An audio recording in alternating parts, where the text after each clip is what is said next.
maintenant de collaborer.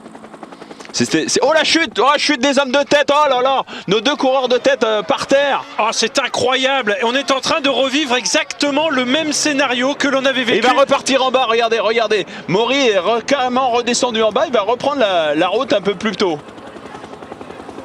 Et, incroyable, ils sont remontés sur leur vélo, ils sont tous les deux repartis.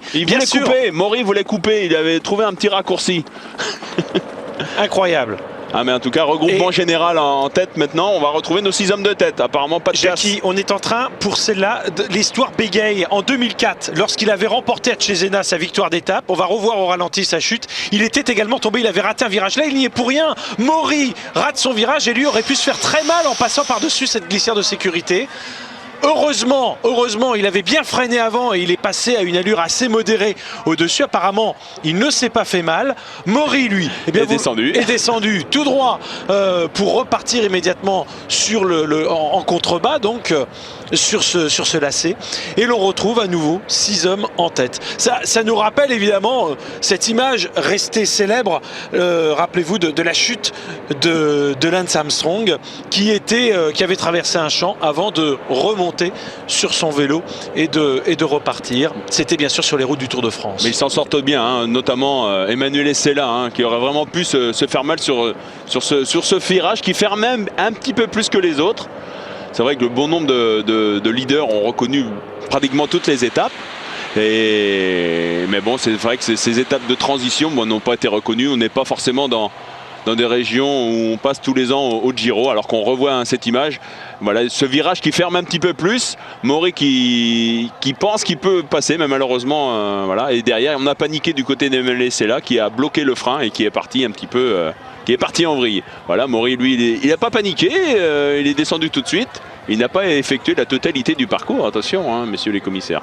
Non, mais il ne sera pas sanctionné, vous inquiétez pas.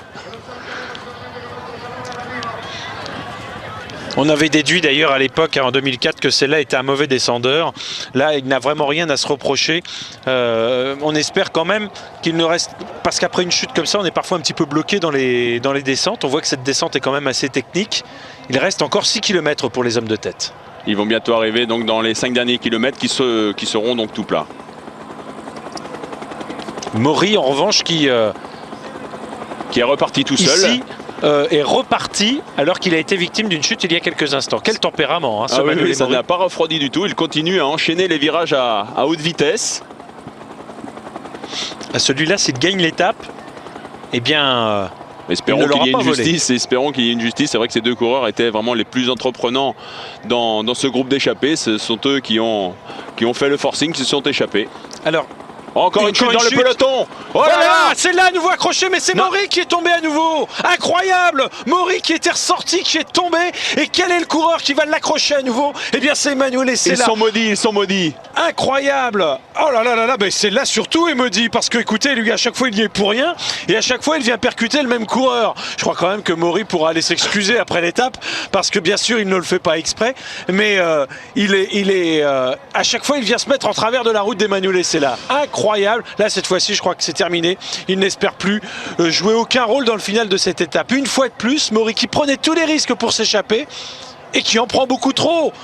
La moto qui l'évite de justesse. Et voilà, et Emmanuel Essela qui va arriver un peu vite dans une mauvaise trajectoire. Et pendant ce temps-là, nos 4 hommes de tête sont partis. C'était les 4 contre-attaquants. Et bien maintenant, ce sont les 4 hommes de tête.